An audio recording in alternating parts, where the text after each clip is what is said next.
Magandang araw mga kalaon. Bisitahin natin si Nang Jesus sa kanyang bahay. Ngayon, tara na. Ayun, papunta na kami sa bahay ni Mr. Jesus Alparto. Alam niyo mga kalaon, kailangan natin silang bisitahin kasi nga para ma-feel din nila yung ating pagmamahal sa kanila bilang ating kasama sa ating Panginoon o kapatid natin sa ating pagsamba. Alam mo kalaon, sila napifeel nila yun ang bigat kasi nga may mga nararamdaman sila na gusto na nilang gumaling kaso nga hindi pa agad kagaling kasi may mga bagay pa na alam naman natin na ang Panginoon lang nakakaalam, diba? So tayo bilang tayo yung isa sa mga nakaintindi para maging inspiration din tayo sa kanila na gumaling sila, bisitahin natin sila, okay? Hindi naman natin kailangan na maging isang leader sa isang kapilya para gawin ito. Pwede rin naman bilang normal na tao na nagsisimba. Kailangan natin silang bisitahin upang maramdaman nila ang ating pagmamahal, diba? Tama. Ayan, malapit na kami. Medyo malayo siya sa kapilya. Mga kalaon. Malapit-lapit na rin ito kasi nga naglalakad lang kami. Galing pa kami nagsimba. So, dumiretso na kami para tipid oras na din. Kasi alam mo naman, maraming gawain. Hindi maiiwasan. Gawain dito, gawain doon, gawain sa akin. Ay, sorry. Ayun, basta malapit na yan. Kasi yan, sana, Panginoon, pagalingin niyo na si ng Jesus kasi isa siya sa mga lay minister din sa aming kapilya. Alam ko na pagsubok lamang ito na malalampasan din nila. Kaya tiwala lang sa may kapal. Ayan, bahay na to nila. Pasok tayo mga kalaon. Ayan na, nasa loob na kami.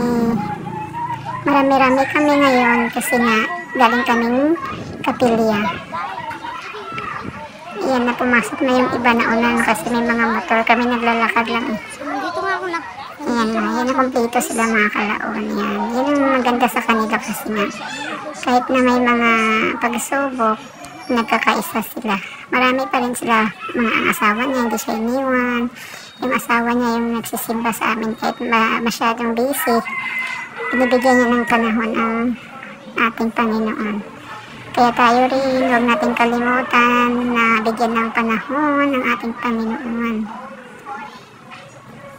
Kasi alam naman natin na sa Panginoon lang tayo kumakapit, diba? So, bigyan natin ng panahon. Huwag tayong pabaya. Habang buhay pa tayo, maglaan tayo ng panahon sa ating Panginoon. Kasi siya lang nakakaalam. Huwag nating pagtuunan ang material na bagay, okay? Kasi ang material, hindi yan nadadala. Ang spiritual yung ating pagtuunan. Okay, so, magsisimula na kami, mga kalaon. So, makinig lang muna tayo. Ipamtan sa Ginoo atong dagdag sa kapangunauna. Ang paghidayat sa Ginoo yara sa inyo. Kayaraman sa imo. Ang pagkatakita sa katauran sa presensya sa Ginoo. Tanan sa ngalan sa Amay, sa Anak kag sa Espiritu Santo. Amen. Kabay nga ining binita magapadumdum sa aton sadtong tiyon nga kita gibunyagan dira kay Kristo nga paagi sa iya kamatayon kag pagabanaw iya kita ginluwas.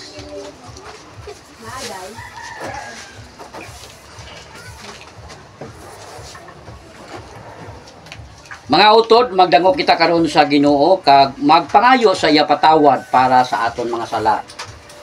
Tanan, Ginoo kong Jesucristo, nagainusul ako sa akong mga sala tanan. Kay ikaw na nagmaayo, nagantos ka sa sakit, namatay ka sa pagigugma sa akon. Busan sa akong nakasig malikon, nga di na kong magpakasala, iwag kabay.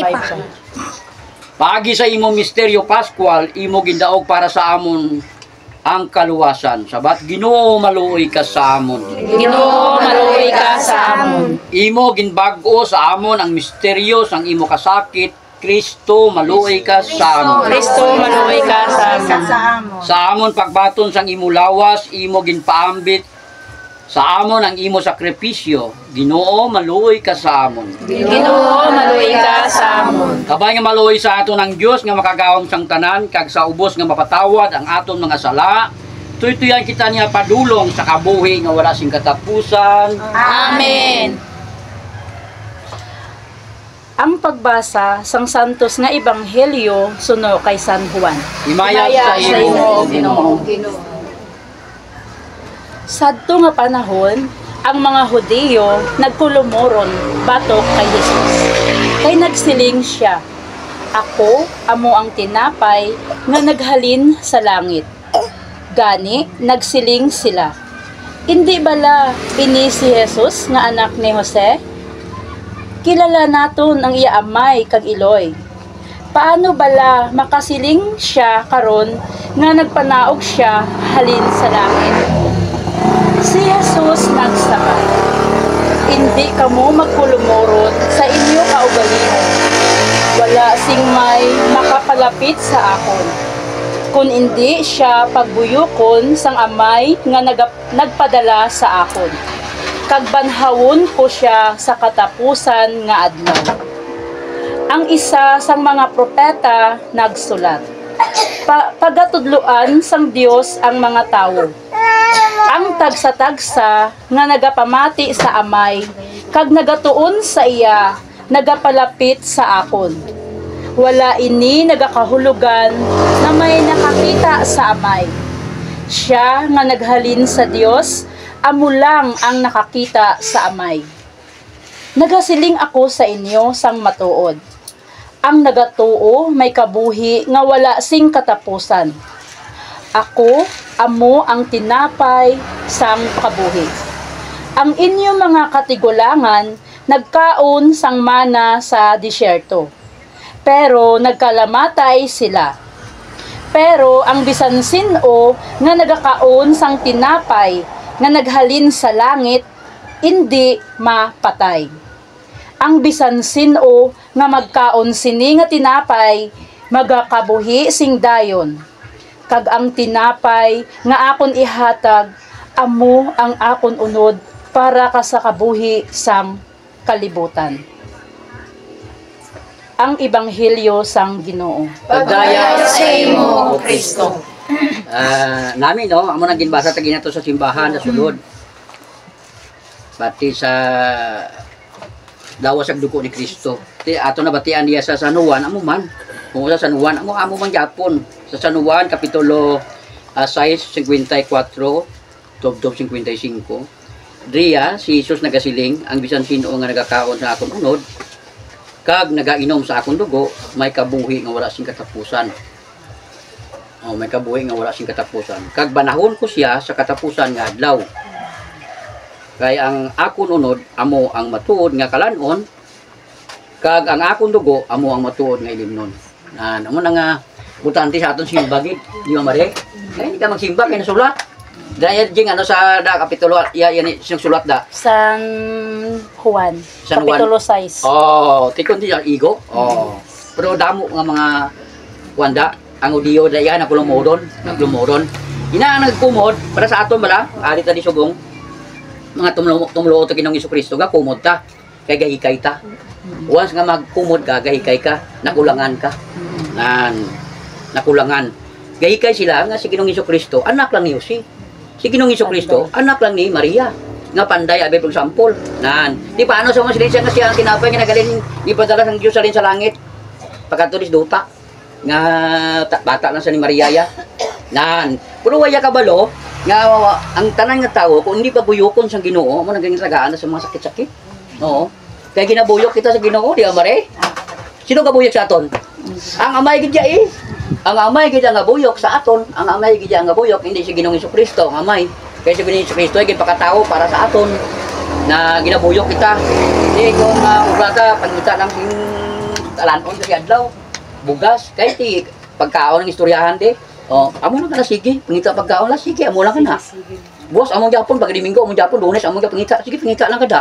Pero way kakadawas ang lawas ng dugo ni Kristo.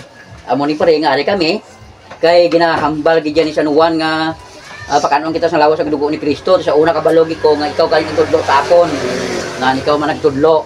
Buot si ganon, ikaw ang nasa buwag, sang maayo nga binhi. Nan, tiyang binhi ang isabuwag mo sa akon, ari na sa akon. Din patubo kuman. Din patubo. Kag buot si ganon, pabungahon kuman sing maayo. Nga maayo ang produkto. Nanti ang mga bataan maayo kay garing bataan ginupod. Buot si ganon, ini sila sa uliad. Daw sila naman ni pre. Na sila naman ni Ikon ikaw pre, kung wala si Mari Galagad sa simbahan, kung ikaw man, buot si ganon, wala kami di. Babae na, kaway mo na pulos tao na. Nan, wala mo na pulos tao, may nakasimba sa una. Subong kay lain na matsyagya, lakitan ta siya, hindi, babae na. Nan, di papatay ka, anong guwa mo din ka makadto? Din ta makadto, hindi sa impierno tayo. Oo, sa impierno kita makadto. Pero kay si Mari, ginabuyok, nakadto sa simbahan, buot si ganon, gusto bid siya nga, kung napatay si pari, may maya. Kasi si Maria man gustong patay, may maya man. Ang atong batahan, may maya. Malagi. Amo na nga sa daw yung pahuway kita. O pagkatapos ni karon nga nagserbisyo to kay pari, kay simbahan ng talin, ulit sa atong balay kung ano itong mga buluaton sa atong balay, imuon tayo. Kag anong nabatian ta nga pulong sang Dios, di gamiton tayo. Di sa first reading naton, tagaina naton sa first reading naton, na namamo sa kunumuron, kumod man yapon, di ba? Ang nakumod mo kay kasimba, way kabati pulong sang Dios. Di kita makumod man ta, puro mapasinsya dayon naton. Mga tama na kay sobra na. Nan makalipay naman ta, mayumyuhon man ta. Na namo nang gayumyuhon sinong renyo. Silang ko na I love you, bisan way good morning, basta I love you. Kay mahal bang I love you sa good morning. Kaya ang good morning nga aga lang ni. Pagka udto ay na, pagkahapon ay na, good afternoon naman to. Na to I love you kay dulot sa tipuson nga sino man sinong rino. Bisan ano sa akong kalaway pero gwapa pananaw ya. Kay nagaygugma. Di ba pre? Na nuway ni mangarano, way ni pigado, ano mo na ang mangarano nga way magkilala sa Dios. Na pagkumuyoko na sa Ginoo nga sulayo na siya. Ang tanan niyang kwarta na ubos doktor na. Tama. Na milyon na bisan sa Amerika pa siya. Labot sa Amerika hindi kabuhi kwarta ya sa iya. Pero tuod di kay gugma ta kay pare, arita. Nati ako mas nga sinong damo kay sakon damo kay kaya anong nang sire na puti ka damo kay na kay nalang taon la pigado pigado raso na pero himsog mga bata ko nan pati ako nawas himsog na nato sila may ila to ko muling kaalam hindi ko tumatuduan sila kag ako ay gugutudlo sa akong bata ginpa eskwela ko lang ara Biblia basahan nyo kay kung ano nga basahan nyo na kung magsulod sa ulo nyo espiritu ni Ginoong Jesucristo ara sa inyo nan lain ninyo reliyon o sige pero ang Biblia nga ara sa inyo kasi iyan na nan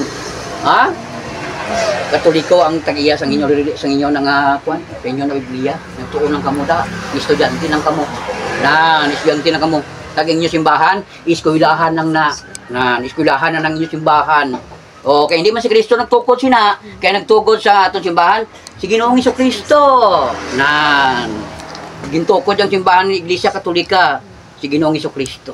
Nan, di mas lingkla siya. Way na pulo sinong riya, gago tao na. Gago ko sa inyo. Propod mo sa akon, kay parang balaan nyo kon ano siya. Ano siya. Amo na importante, kasi sama-sama ito nung kupod ka mo. Kaya basi kasi kung wala kang galawag-lahog ng sinong ri. Nan, way ko yung galawag-lahog.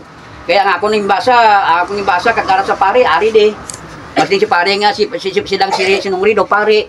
Ay, hindi ba ko pare? O prong matutuod ya basta binunyagan ka ni Kristo tanan kita pare nan way lang ko kay eskwela ka pare way lang ko ginanan nga ordinan ang kulang sa akon pero mas din karon nga mas din karon ang Ginoo yara sa inyo hindi pwede sa amon kay di minister na kami depende sa pagtuon Tama. nan depende sa pagtuon kasi ano pulos kay kuno man ang Ginoo sa aton di mare ano kay pulos ko nang ang pagidait wala sa aton ang pagidait yara sa inyo kag hindi ka mo sabat way gali ka mo pagidait gaway makamo nagsabat ay naway takermi di pre na ante mo na kanami ang akong gi-speaker ara sa gibasa ta ha o way ba ko nag-istorya sang wala sa Biblia kundi inaanggid naton sa Biblia kaya mo na importante na kita yung mga Kristiyano padayon kita yung simba okay way man tan sa mga tipon kundi Domingo special man di ba mare sige salamat sa Dios karon mga muyo kita sa nagatuo ini nagatuo buot si ganung gatuo kita credo nato ni o paano ta karon mo sa ilo ha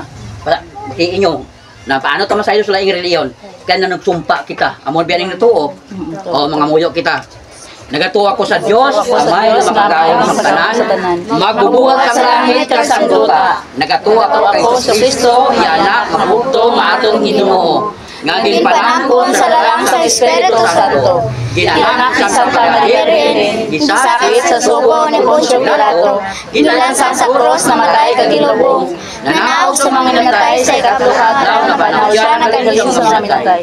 Kumayat sa langit, naglingkod sa tuos ng Diyos na may magkalaw sa tanan.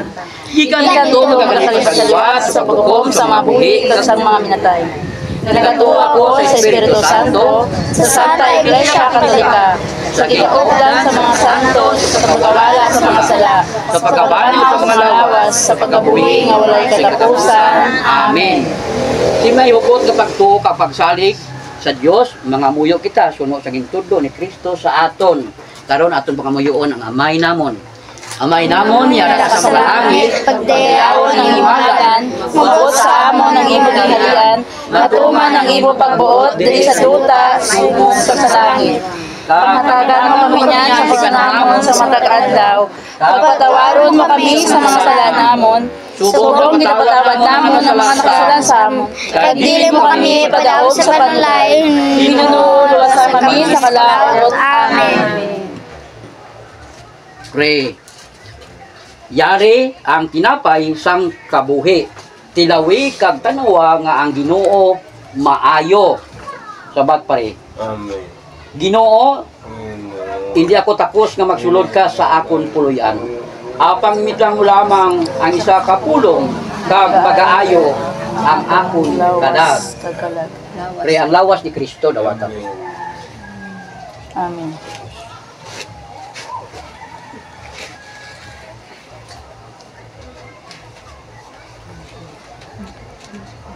Mga muyo kita. O Diyos nga mo na may ikaw nagbugay sing dayon nga kaayo sa tanan nga nagatuo sa imo. Imo ginbako ang imo alagad nga si Jesus Alpuerto. Paagi sa langit nun nga kalanon, tuy siya padulong sa imo ginarian sang kapawa kag pakiday. Ginapangayo namon ini sa imo, paagi kay Kristo nga among Ginoo. Sabat. Amen. Amen. Kabay kabidyosan kita sa makagaong nga Dios tanan. Sa ngalan sa Amay, sa Anak, kag Espiritu Santo. Amen. Maglakat kita sa pagidait ni Kristo. Salamat. Salamat. Thank you, Lord. God bless you all of us. God bless everyone.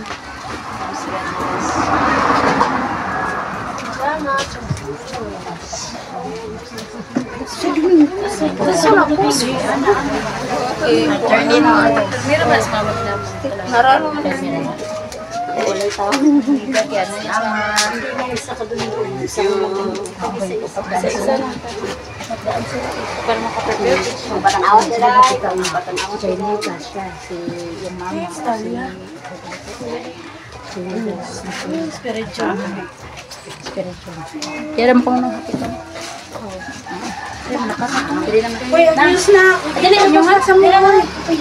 Salamat kay Damo, magkakabali. Salamat sa paggalaw-galaw. Yung badasig ninyo ang akong pagtuo sa Ginoo. Ang malak-malak mo food. Ayun na nga, palagkaro po ka ha. Para dito na po ka na mo, banuban ka. Guys, salamat. Ay, salamat. Salamat. Sa Timitia. Yang sunod na po kay... Dali na, Bin. Sa kay Espiritu ko na lang mahapit. Okay, kasi si Maria. Ang pahayong dahil. Lisa, Baligyan mo niya. Kadayon sa inyo. Balmorita. Balya. Kay Chinita, sunod na lang na. No? Ay, ito naman kayo. Kaya pa na ako. Oo, layo naman sa aton. Sa iba na lang. Ikaw man nagwasto Dito magwasto ko, nakita na. Ato kay Generous. Ato kay Generous. Nagsilis-silis.